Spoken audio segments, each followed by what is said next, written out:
안녕하세요. 코인우먼입니다. 오늘은 2023년 12월 4일 월요일입니다. 구독과 좋아요, 알림 설정 정중히 부탁드리며 오늘 영상 시작하겠습니다.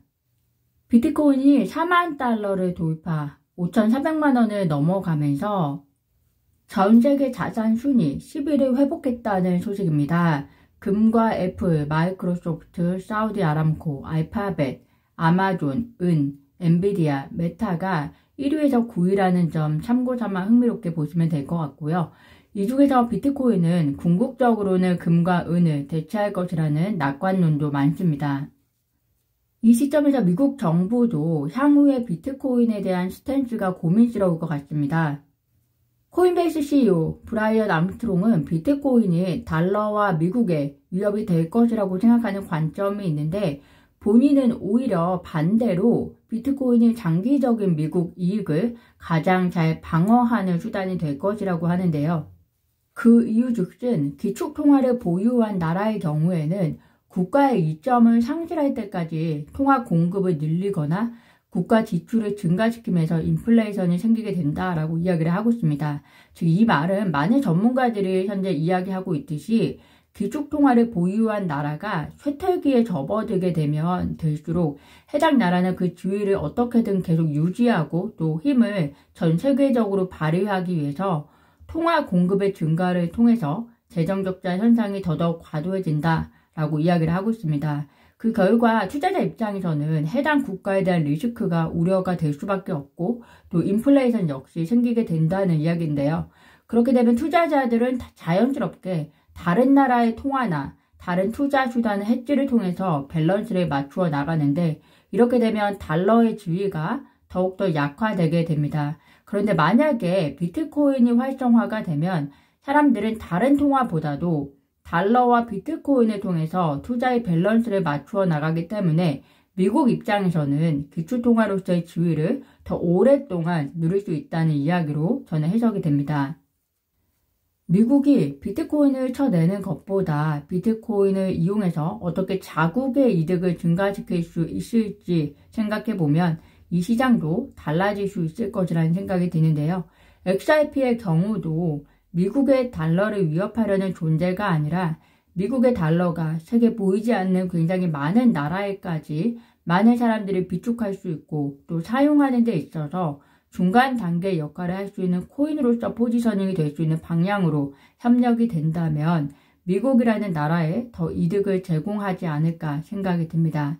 시대의 흐름이 흘러가는 방향이 있다면 그 방향을 배척하고 감정적으로 대응하기보다 그 방향을 활용해서 더 나은 미래를 만드는 것이 현명한 일임을 우리도 일상생활에서 많이 느끼고 있는 일일 것 같은데요. 그런 맥락에서 미국이라는 나라가 앞으로 암호화폐에 대해서 취할 전략이 궁금해지는 것은 사실입니다. 리플의 자회사 메타코가 제 역할을 충실히 해내고 있는 듯이 보입니다. 영국 텐다즈 차타드 산하의 기관 대상 암호화폐 커스터디 업체 조디아 커스터디가 메타코의 네트워크에 합류한다고 기사화가 되었습니다. 커스터디는 암호화폐 등의 자산을 보관하는 서비스라고 생각하시면 될 것 같은데요. 커스터디 업체가 왜 다른 커스터디 네트워크에 합류할까? 그게 무슨 말일까 궁금하실 텐데요. 여러 수탁 기관이 상호 연결될 경우 글로벌 커스터디 서비스가 더 원활하게 가능하기 때문으로 보입니다.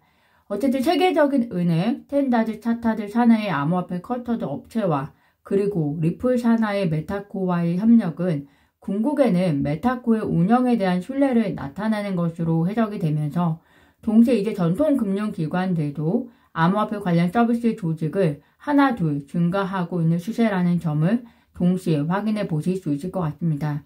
과거에 은행에서 보험업을 확장해 나갔듯이 그런 맥락에서 새로운 사업 채널을 은행 역시 찾아 나서고 있다고 생각하시면 될 것 같고요. 그 중심에 또 리플의 서비스가 해당이 되지 않을까라는 생각이 됩니다. 현재 리플 XRP 가격은 약 844원 정도입니다. 비트코인의 상승세에 힘입어서 리플도 소폭 상승하고 있는 상황인데요. 산타 랠리라고 하기에는 이르지만 금요일 골든크로스를 형성하고 주말을 잘 보내고 나서 보여지는 상승세이기 때문에 좀 더 상황을 지켜봐 주시면 좋을 것 같습니다. 암호화폐 분석가 앨런 산타나가 XRP가 향후 6개월 동안 120%의 랠리 가능성을 보여주고 있다라고 이야기를 하고 있습니다. 그 근거는 기술적 차트 분석 결과로 보여지고 있는데요. 그에 의하면 차트 분석 결과 삼각형 상단 패턴이 나타나고 있는데 이는 역사적으로 급상승 전에 일시적인 하락을 나타내는 것으로 만약 XRP가 0.52달러에 위치하게 되면 향후 6개월 내에 85% 랠리 그리고 0.43달러 더 낮은 수준에 위치하게 되면 최대 120%까지 6개월 내에 달할 수 있다라고 이야기를 하고 있습니다. 이는 기술적인 관점이니 참고만 하시면 될 것 같고요.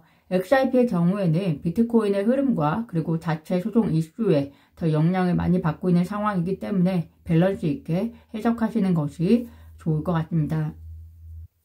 리플이 운영하는 유동성 허브에 아직까지 XRP가 포함되지 않고 있어서 커뮤니티들의 노이즈가 계속되고 있는 상황입니다.